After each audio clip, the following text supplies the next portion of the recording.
नमस्कार मित्रो, आज आपण इयत्ता 9वीतील विज्ञान आणि तंत्रज्ञान या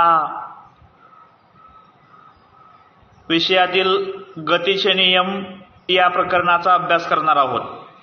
पाठीमागच्या तासाला आपण एकसमान वर्तुळाकार गती व एकसमान वर्तुळाकार वेगाची दिशा काढणे, न्यूटनचे गतीविषयक 3 समीकरण आलेख पद्धतीने मिळवणे या घटकांचा अभ्यास पाठीमागच्या तासाला केला होता. आज आपण सोडवलेली उदाहरणं, हा जो उरलेला उर्वरित भाग आहे हा आपण पाहूया. पहा, सुरुवातीला जर आपण निरीक्षण केलं की जे पहिलं उदाहरण दिलंय, आता पहिलं उदाहरण काय, एक खेळाडू वर्तुळाकार मार्गावरून धावताना 25 सेकंदात 400 मीटर अंतर कापतो आणि धावून पुन्हा सुरुवातीच्या ठिकाणी येतो. आता पुन्हा सुरुवातीच्या ठिकाणी येताना त्या खेळाडूचं झालेलं विस्थापन, जिथनं सुरुवात केली म्हणजे समजा हा वर्तुळाकार मार्ग आहे, इथल्या बिंदूपासून सुरुवात केली, हा एक वर्तुळ पूर्ण केला आणि पुन्हा तोच त्या ठिकाणी आला, म्हणजे इथं झालेलं विस्थापन त्या खेळाडूचं 0 आहे. तर त्याची सरासरी चाल आणि सरासरी वेग किती असेल काढायला सांगितले. बघा, पार केलेलं अंतर किती आहे, पार केलेलं अंतर 400 मीटर, विस्थापन किती आहे 0 मीटर, किती वेळ लागतोय 25 सेकंद. तर त्याचा सरासरी चाल आणि सरासरी वेग काढायचा आपल्याला. आता सरासरी चाल काढण्याचं सूत्र, एकूण कापलेलं अंतर 400 मीटर, लागलेला कालावधी 25 सेकंद. जर आपण 400 भागिले 25, 25 एके 25, 40 मधून 25 गेले, शिल्लक राहिले 15, वरचे 0 घेतले, झाले 150, 25 सख्ख 150, म्हणजे उत्तर आलं 16 मीटर प्रति सेकंद. ही त्याची सरासरी चाल आली. आता आपल्याला सरासरी वेग काढायचा आहे. आता सरासरी वेग बरोबर एकूण विस्थापन व एकूण लागलेला कालावधी किंवा काल. विस्थापन किती आहे 0, लागलेला कालावधी किती आहे 25 सेकंद. कुठल्याही संख्येला म्हणजे संख्येनं 0ला गुणलं असेल किंवा 0ला भागलं असेल तर उत्तर काय येणार आहे 0. म्हणजे त्या खेळाडूची किंवा खेळाडूचा सरासरी वेग किती आला 0 मीटर प्रति सेकंद. समजलं. यानंतर उदाहरण दुसरं, एक विमान 3.2 मीटर प्रति सेकंद या सेकंदचा वर्ग या त्वरणाने 30 सेकंद धावपट्टीवर धावल्यानंतर हवेत झेपावते. तर विमानाने हवेत झेपावण्यापूर्वी किती अंतर पार केले असेल. आता आपल्याला बघा काय काय काढायला सांगितलंय. तर या ठिकाणी आपल्याला त्यानं पार केलेलं अंतर म्हणजे विस्थापन काढायला सांगितलंय. म्हणजे इथे एस ची किंमत काढायची. त्वरण 3.2 मीटर प्रति सेकंदचा वर्ग आहे. लागणारा कालावधी 30 सेकंद आहे. यू ची किंमत नेहमी 0 मीटर प्रति सेकंद घेतात, तर इथे एस ची किंमत काढायची. मग एस बरोबर UT अधिक 1/2 AT चा वर्ग हे समीकरण न्यूटनचं गतीविषयी इथं वापरलंय बघा. एस बरोबर यू ची किंमत नेहमी 0 गुणले टी ची किंमत कालावधी किती दिलाय 30 सेकंद अधिक 1/2. ए ची किंमत किती घ्यायची आपल्याला इथं, तर ए ची किंमत या ठिकाणी त्वरण किती आहे 3.2 गुणुले लागणारा टाइम टी चा वर्ग म्हणजे 30 चा काय घ्यायचा आपल्याला वर्ग घ्यायचा आहे. कुठल्याही संख्येला 0 न गुणलं उत्तर 0 येणार आहे. अधिक 1/2 गुणुले 3.2 गुणुले 30चा वर्ग किती येणार आहे 900. 2 भागिले म्हणजे 2 न जर समजा 3.2 ला भागलं उत्तर काय येणार आहे 2 3 2 गेले उरलं 1 वर्षे 2 गेले 12 झाले 3 सख्ख 12 म्हणजे काय आलं 1.6. म्हणजे आपल्याला उत्तर येणार यस बरोबर 0 अधिक 1.6 म्हणजे 1.6 गुणुले 900. जर आपण 900 ला जर 1.6 न गुणलं बघा आता काय करायचं आपल्याला काय उत्तर मिळालंय यस बरोबर 900 गुणुले 1.6 1600 1600 1690 144 एक दशांश चिन्ह आहे म्हणजे यस बरोबर उत्तर आलं 1440 मीटर. बघा इथं उत्तर आलं 1440 मीटर. यानंतर आपल्याला आता उदाहरण कितवं पाहायचंय 3रं उदाहरण पाहायचंय. 3रं काय उदाहरण आहे बघा. एका कांगारूची क्षितिज लंब दिशेत क्षितिज या शब्दाचा अर्थ जिथपर्यंत आपण जर पाहिला असतं दूरवर आभाळ आणि पृथ्वी एकमेकाला टेकले असं पाहायचं असेल किंवा जर आपण पाहू शकत असेल दिसत असेल तर त्याला क्षितिज म्हणतात. क्षितिज लंब दिशेत 2.5 मीटर उंच उडी मारताय म्हणजे इथं विस्थापन याची किंमत 2.5 मीटर उंच उडी मारताय आणि त्या कांगारूची हवेत उडी मारण्याची चाल किती असेल काढायचंय. म्हणजे इथं आपल्याला न्यूटनचं गतिविषयक कितवं समीकरण वापरायचंय तर न्यूटनचं गतिविषयक इथं आपल्याला 3रं समीकरण वापरायचं. काय समीकरण आहे 3रं फीचा वर्ग बरोबर यूचा वर्ग अधिक 2as. बघा ए ची किंमत इथं 9.8 मीटर प्रति सेकंदचा वर्ग आहे. ए म्हणजे त्वरण आहे आणि पृथ्वीवरील कुठल्याही वस्तूचे त्वरण हे 9.8 मीटर प्रति सेकंदचा वर्ग एवढीच किंमत घेतात. हे का घेतात आपण आता 10वीला जे भाग 1चं गुरुत्वाकर्षण हे पहिलं प्रकरण आहे त्या पहिल्या प्रकरणात अभ्यासणार आहोत. यानंतर त्याचं झालेलं विस्थापन म्हणजे 2.5 मीटर. यू ची किंमत काढायचे व्ही ची किंमत इथं 0 मीटर प्रति सेकंद घेतले. मग सूत्रानुसार बघा आता व्हीचा वर्ग बरोबर यूचा वर्ग अधिक 2as. व्ही ची किंमत 0चा वर्ग यू वर्गाची किंमत काढायचे अधिक 2 गुणुले ए ची किंमत वजा 9.8 गुणुले याची किंमत दुसऱ्या कंसात काय घ्यावी लागेल 2.5.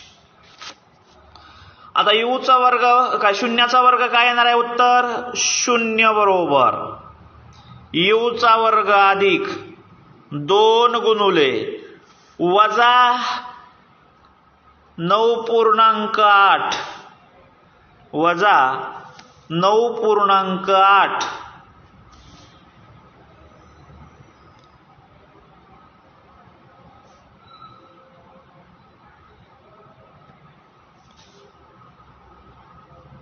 बघा आता आपल्याला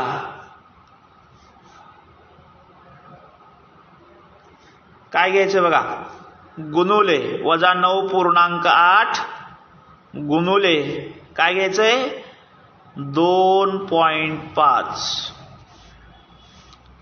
आता हे जर घ्यायचं असेल तर बघा काय उत्तर का आलं आपल्याला वजा 9.8 गुणुले 2.5 25 8 200, हातचे आले 20, 25 9 सव्वा 200, 225 आणि 225 आणि 20 240, 225 आणि 20 245. सॉरी, किती संख्येनंतर 1 आणि 2 2.24.50 म्हणजे 0 बरोबर यूचा वर्ग अधिक 2 गुणुले 24.50.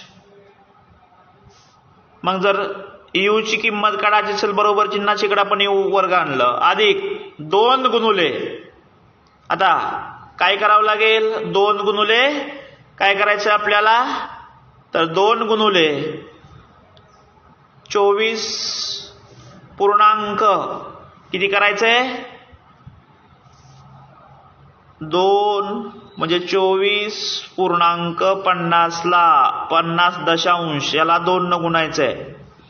बे 0 0, बे 5 10, चाला 1, बे चौक 8 आणि 1 9 आणि बे दोन्ही 4. किती संख्येनंतर 2 म्हणजे यू वर्गाची किंमत आली बघा इथं वजा 49.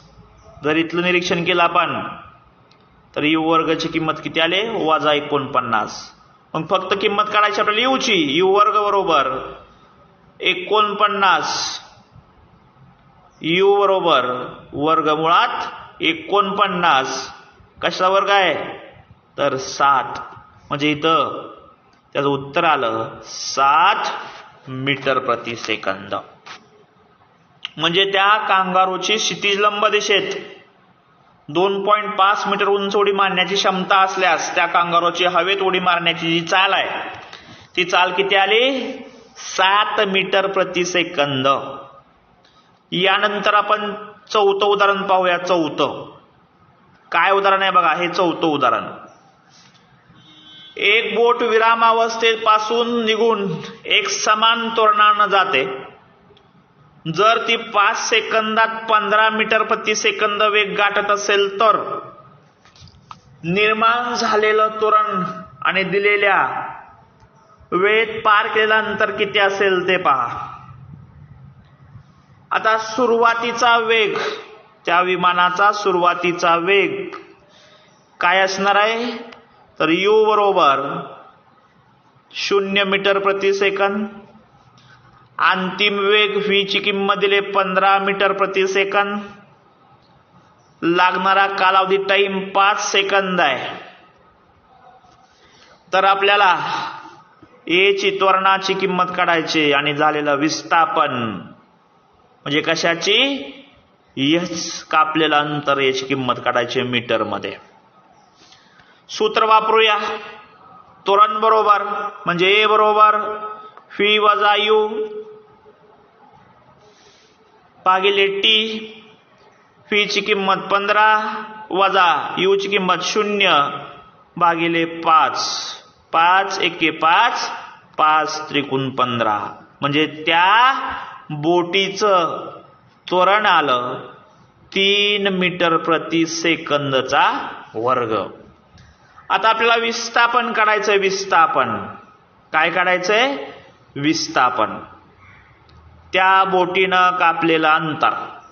आता विस्थापन काढायचं असेल तर हे सूत्र वापरावं लागेल. एस बरोबर यूटी अधिक 1/2 एटीचा वर्ग. एस बरोबर यू ची किंमत 0 गुणिले टी ची किंमत 5 अधिक 1/2 गुणिले ए ची किंमत किती आली होती 3 गुणिले टी ची किंमत 5 चा वर्ग. एस बरोबर कोणत्याही संख्येनं 0 ला गुणल्या उत्तर 0 अधिक 1/2 गुणिले 5 चा वर्ग 25, 25 त्रिक 75 म्हणजे एस बरोबर 75 भागिले किती येणार 2. आता बे त्रिक 6 उरला 1 वरचे घेतले 5, बे 7 14 15 14 गेले राहिला 1, दशांश चिन्ह घेतलं, उत्तर खाली राहिलं 10, बे पंचे 10, म्हणजे 37.5 मीटर हे त्या बोटीनं कापलेलं काय आलं अंतर. आता आपण सोडवलेली 4 उदाहरणं पाहिली. यानंतर आपल्याला आता न्यूटनचे गतिविषयक नियम पाहायचे 3. आता हे जे न्यूटनचे गतिविषयक 3 नियम आहेत, हे नियम पाहण्या अगोदर असं का होत असेल, या 4 घटना दिलेत. स्थिर अवस्थेत असलेली वस्तू बल लावल्याशिवाय आपली जागा बदलत नाही किंवा हालचाल करत नाही. टेबलावर ठेवलेले पुस्तक उचलण्यासाठी ज्यावेळेस आपली बोट पुरेशा प्रमाणात बल लावतात त्यावेळेसच ते पुस्तक उचलतं, त्याशिवाय उचलत नाही. फांदी हलवल्यानंतर झाडावरून फळ खाली पडते. विजेचा फिरणारा पंखा बंद केल्यानंतर पूर्ण थांबण्यापूर्वी तो काही वेळ फिरत राहतो. म्हणजे या ज्या 4 घटना आहेत, या 4 घटना असं का होत असेल, त्या पाठीमागचा कार्यकारण भाव, क्युरिओसिटी, चिकित्सा किंवा आपण त्याला शास्त्रीय कारण म्हणू शकतो, नेमकं काय असेल. तर वरील 4ही घटनेमध्ये या कारणाचा जर शोध घेतला आपण,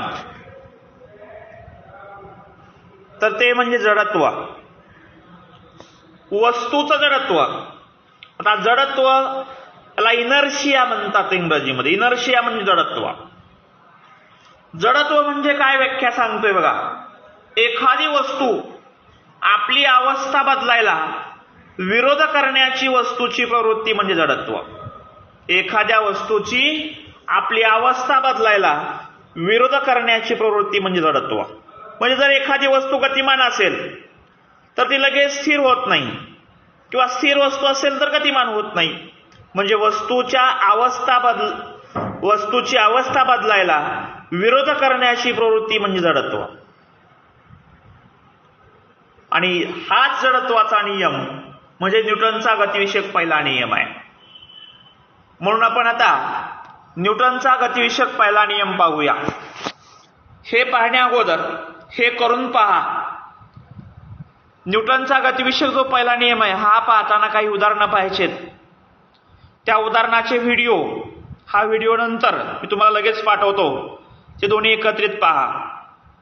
न्यूटनच्या गतिविषयक पहिल्या नियमाचे ते प्रयोग आहेत, किंवा आपण त्याला कृती म्हणूया. काय करायचं, एक ग्लास भरून वाळू घ्यायचंय आणि ग्लासवर एक कागदाचा पुट्टा ठेवायचा आणि पुट्ट्यावर एक 5 रुपयाचं नाणं ठेवायचं आणि त्या कागदाच्या पुट्ट्याला बोटाने टिचकी मारायची. काय घडतं याचं निरीक्षण करायचं. तर ज्या क्षणाला आपण कागदाच्या पुट्ट्याला टिचकी मारू, त्या क्षणाला कागदाचा पुट्टा पुढील दिशेनं जातो आणि 5 रुपयाचं नाणं ग्लासमध्ये पडतं. याचा अर्थ आपण जे बल लावलं ते बल कागदाच्या पुट्ट्यावरती लावलं, पण नाण्यानं, 5 रुपयाच्या नाण्यानं आपली जडत्वाची अवस्था सोडली नाही. स्थिर असणारं नाणं स्थिरच राहिलं. ज्यालाच लॉ ऑफ इनर्शिया, जडत्वाचा नियम म्हणतात. म्हणजे आपण लावलेलं बल हे संतुलित होतं कागदाच्या पुट्ट्यावरती, आणि कागदाच्या पुट्ट्यानी नाण्यावरती लावलेलं बल हे असंतुलित होतं. कागदाच्या पुट्ट्यांनी नाण्यावरती लावलेलं असंतुलित बल प्रयुक्त झालं नाही, त्या कारणास्तव 5 रुपयाचं नाणं त्या ग्लासमध्ये पडलं. मग त्याला बॅलन्स आणि अनबॅलन्स फोर्स, संतुलित बल आणि असंतुलित बल म्हणतात. उदाहरणार्थ शाळेमध्ये तुम्ही रस्सी खेच हा खेळ खेळला असाल. याच्यामध्ये आपण पाहतो की जोपर्यंत दोन्ही बाजूनं प्रयुक्त बल होणारं बल जर समान असेल तोपर्यंत रस्सीचा मध्य असतो हा स्थिर असतो. म्हणजे दोन्ही बाजूनं लावलेलं बल जर समान असेल याचा अर्थ तो झालं संतुलित बल.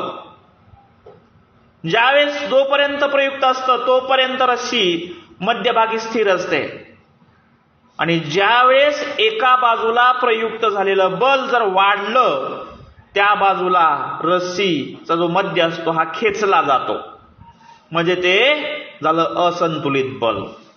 आणि याचा परिणाम बल अधिक बाजूला प्रयुक्त होत असेल तर रस्सी मध्ये बरोबर काय होत राहत नाही, बाजूला सरकते. त्यालाच आपण संतुलित आणि असंतुलित बल म्हणतो. याचंही उदाहरण तुम्हाला नंतर व्हिडिओच्या साहाय्याने पाठवलं जाईल. आता नेमकं न्यूटनचा गतिविषयक पहिला नियम म्हणजे काय बघा. जर एखाद्या वस्तूवर कोणतंही बाह्य असंतुलित बल कार्य करत नसेल तर, म्हणजे त्याचा परिणाम काहीच होत नसेल तर, ती वस्तू तिच्या विराम अवस्थेत म्हणजे स्थिर अवस्थेत किंवा सरळ रेषेतील एकसमान गतीमध्ये सातत्य राखते. जर एखादी वस्तू याच्यावर कोणताही बाह्य असंतुलित बल कार्य करत नसेल तर ती तिच्या विराम अवस्थेत स्थिर किंवा सरळ रेषेत एक समान गतीमध्ये सातत्य राखते. म्हणजे फिरणारा पंखा गतिमान आहे, तिची अवस्था कशी आहे, गतिमान आहे. तिच्यावर आपण बटन बंद केलं तर काही वेळ तो फिरतच राहतो. तो गुणधर्म म्हणजे जडत्व. म्हणजे जर एखादी वस्तू विराम अवस्थेत किंवा सरळ रेषेत एक समान गतीनं गतिमान असते तेव्हा तिच्यावर कोणतंही बल कार्य करत नसेल, म्हणजेच नाही. प्रत्यक्षात त्या वस्तूवर विविध बाह्य बल कार्य करत असतात, परंतु परस्परांना निष्प्रभ करत असल्यानं एकंदरीत त्याचा परिणाम शून्य जाणवतो. आणि न्यूटननं जे गतिविषयक पहिला नियम मांडलाय म्हणजे जडत्वाचा, म्हणजे वस्तूच्या गतीविषयी अवस्था स्वतःहून न बदल करण्या पाठीमागचं स्पष्टीकरण त्यानं दिलंय. याप्रमाणे वस्तू विराम अवस्थेमध्ये असेल किंवा वस्तू एका सरळ रेषेत गतिमान असेल, यावेळेस बदल जर घडून आणायचा असेल तर ती बदल घडून आणण्याची प्रवृत्ती म्हणजे असंतुलित बल. म्हणजे जडत्वाची सर्व उदाहरणं म्हणजे न्यूटनच्या गतीविषयक पहिल्या नियमाची उदाहरणं आहेत. फिरणारा पंखा बटन बंद करून सुद्धा काही वेळ फिरतो. झाडाची फांदी हलवल्यानंतर फळ खाली पडणे. स्थिर अवस्थेत असणारी एखादी वस्तू बल लावल्याशिवाय आपली अवस्था बदलू शकत नाही. बसमध्ये जर आपण बसलेलो असेल आणि बस गतिमान असेल, अचानकपणे बसच्या ड्रायव्हरनं ब्रेक दाबला तर आपण पटकन काय होतो, पुढे ढकलले जातो. यानंतर बस थांबलेली आहे, अचानकपणे बस चालू झाली तर पटकन आपण पाठीमागे ढकलले जातो. ही उदाहरणं सुद्धा न्यूटनच्या गतिविषयक पहिल्या नियमाची उदाहरणं आहेत. याला जडत्वाची उदाहरणं म्हणतात. यानंतर न्यूटनचा गतिविषयक दुसरा नियम, याला सेकंड लॉज ऑफ मोशन. न्यूटनचा गतिविषयक दुसरा नियम म्हणजेच Newton second law of motion. आता याची उदाहरणं आपण पाहूया. त्या अगोदर हे करून पहा. तुम्ही मित्राला समान आकाराचा प्लास्टिक आणि रबराचा चेंडू उंचीवरून खाली टाकण्यास सांगा. दोन्ही चेंडूचा झेल घ्या. तुम्ही कोणता चेंडू सहज झेलू शकता आणि का. आता यातला जो रबराचा चेंडू असणार याचा आकारमान जास्त असल्यामुळे तो सहज झेलू शकाल, किंवा वस्तुमान जास्त असल्यामुळं. आकारमान म्हणता येणार नाही, समान आकार म्हणलंय आपण. वस्तुमान जास्त असल्यामुळं. वस्तुमान म्हणजे काय, तर त्या वस्तूमध्ये सामावलेला द्रवसंचय म्हणजे वस्तुमान. हे किलोग्रॅम मध्ये मोजतात. म्हणजे रबराचा चेंडू याचं वस्तुमान प्लास्टिकच्या चेंडूपेक्षा जास्त असल्यामुळे तुम्ही सहजपणे झेलू शकाल. प्लास्टिकचा चेंडू हा हवेमुळं इकडे तिकडे जाईल आणि हवेमुळं तो चेंडू तुम्हाला व्यवस्थित झेलता येणार नाही. आता दुसरी कृती करायला सांगितली. तुमच्या मित्राला एक चेंडू हवेत फेकण्यास सांगा आणि हवेत फेकल्यानंतर तुम्ही तो झेल घेण्याचा प्रयत्न करा. आता तो चेंडू तुम्ही मित्राला जोरात फेकण्यास सांगा आणि तुम्ही तो झेल घेण्याचा प्रयत्न करा. कोणत्या वेळी तुम्ही चेंडू सहजपणे झेलू शकाल आणि का.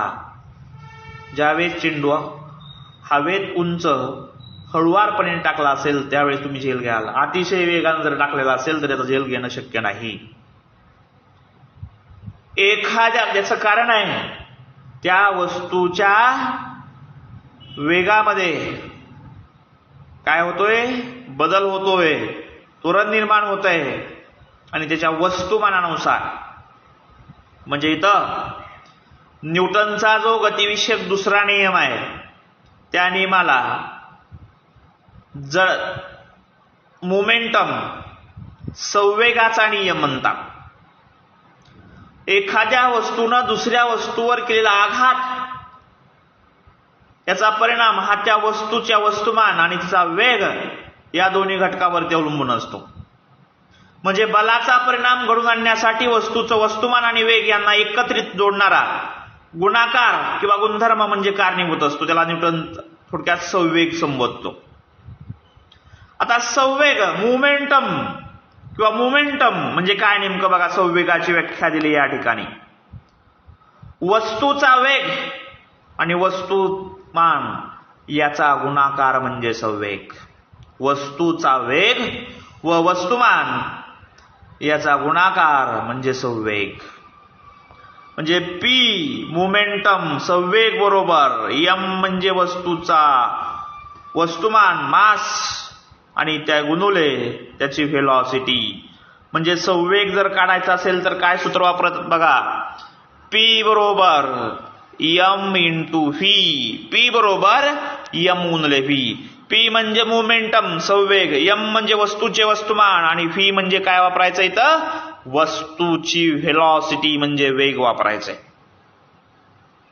आता शेजारी एक तक्ता दिलाय.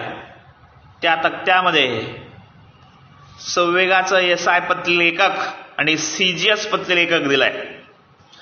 संवेगाला परिणाम आणि दिशा दोन्ही असतात. म्हणजे संवेग दिशेच्या जी संवेगाची दिशा ही वेगाच्या दिशेनं असते. म्हणून एसआय पद्धतीमध्ये संवेग मोजण्याचं एकक आहे किलोग्रॅम मीटर प्रति सेकंद. स्टँडर्ड युनिट सर्वोच्च परिमाण याला MKS मीटर किलोग्रॅम सेकंद. आणि जी सीजीएस पद्धत आहे सेंटीमीटर ग्रॅम प्रति सेकंद, याच्यामध्ये ग्रॅम सेंटीमीटर प्रति सेकंद हे सीजीएस पद्धतीतील संवेग मोजण्याचं एकक आहे. एसआय पद्धतीमध्ये संवेग मोजण्याचं एकक किलोग्रॅम मीटर प्रति सेकंद आणि सीजीएस मध्ये काय ग्रॅम प्रति सेंटीमीटर प्रति सेकंद. ही दोन एकक कशाची आहेत, संवेगाची. जर वस्तूवर प्रयुक्त केलेलं असंतुलित बल वेगामध्ये बदल घडवून आणत असेल तर तेच बल संवेगातही बदल घडवून आणतं. जर वस्तूवर प्रयुक्त केलेलं असंतुलित बल वेगामध्ये बदल घडवून आणत असेल तर संवेग सुद्धा बदलतो.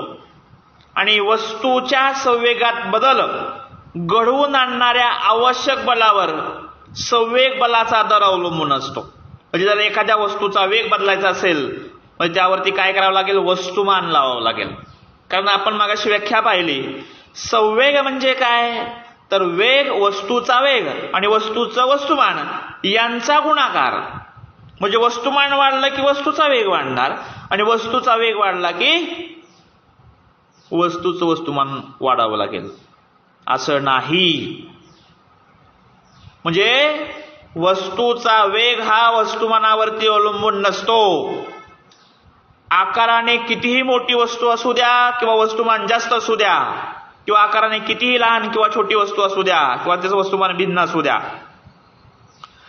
पृथ्वीच्या गुरुत्वीय बलामुळं त्या वस्तूला वेग प्राप्त होतो. आता पृथ्वीचं गुरुत्वीय बल म्हणजे काय याबद्दल अधिक माहिती तुम्ही आता 9वीला पाहणार आहात. थोडक्यात व्याख्या सांगतो. पृथ्वीच्या वातावरणात एखादी वस्तू आली की पृथ्वी आपल्या केंद्रकाकडून त्या वस्तूवरती जे बल प्रयुक्त करते त्याला पृथ्वीचं गुरुत्वीय बल म्हणतात. आणि त्या गुरुत्वीय बलामुळं पृथ्वी त्या वस्तूला आपल्या केंद्रकाकडे खेचून घेते. म्हणजे ते झालं पृथ्वीचं गुरुत्वीय बल. म्हणजे न्यूटनचा गतिविषयक जो दुसरा नियम आहे, हा न्यूटनचा गतिविषयक दुसरा नियम हा संवेगाचा नियम आहे. बघा काय नियम आहे आपण पाहूया. न्यूटनचा गतिविषयक दुसरा नियम, संवेग परिवर्तनाचा दर म्हणजे वस्तूचं वस्तुमान आणि वेग म्हणजे संवेग, याचं परिवर्तन म्हणजे बदल घडून आणायचा, याचा दर प्रयुक्त बलाशी समानुपाती असतो. म्हणजे जेवढ्या प्रमाणात आपण बल लावू तेवढ्या प्रमाणात वस्तूचा वेग वाढणार, जेवढ्या प्रमाणात वेग आपण कमी करू पण जेवढ्या प्रमाणात आपण बल वस्तूवर लावलेलं कमी करू तेवढ्या प्रमाणात बल कमी होणार. आणि संवेगाचे परिवर्तन बलाच्या दिशेनं घडून येतं. म्हणजे ज्या दिशेनं आपण वस्तूवरती बल लावू त्याच दिशेनं वस्तूचा वेग वाढतो किंवा कमी होतो. म्हणजेच याला न्यूटनचा गतिविषयक दुसरा नियम म्हणतात. काय? संवेग परिवर्तनाचा दर प्रयुक्त बलाशी समानुपाती असतो. समानुपाती म्हणजे काय? बल लावलं की वेग वाढणे, बल कमी केलं की वेग कमी होणे. एक राशी वाढली की दुसरी राशी आपोआप वाढणं आणि दुसरी राशी कमी केली की पहिली राशी आपोआप कमी होणं, याला समानुपाती समप्रमाण असं म्हणतात. आता या ठिकाणी बघा संवेग परिवर्तनाचा दर प्रयुक्त बलाशी समानुपाती असतो आणि संवेगाचे परिवर्तन बलाच्या दिशेनं घडून येते. समजा ही एक वस्तू आहे, त्या वस्तूचं वस्तुमान नियम आहे. ती सुरुवातीला u एवढ्या वेगानं गतिमान आहे आणि तिच्या गतीमध्ये जी दिशा आहे त्या दिशेमुळे f एवढं बल प्रयुक्त झालं. टी एवढा कालावधी गेला तर त्या वस्तूचा अंतिम वेग v एवढा होतो. आपण घेतोच. m म्हणजे वस्तुमान, u म्हणजे सुरुवातीचा वेग, f म्हणजे सुरुवातीचं बल, t म्हणजे लागणारा कालावधी आणि v म्हणजे वस्तूचा अंतिम वेग. मग वस्तूचा सुरुवातीचा संवेग जर काढायचा असेल, वस्तूचा सुरुवातीचा जर संवेग काढायचा असेल, संवेग, तो संवेग काढताना काय येतो बघा, वस्तूचा सुरुवातीचा संवेग बरोबर वस्तूचे वस्तुमान आणि सुरुवातीचा वेग म्हणजे mu येणार.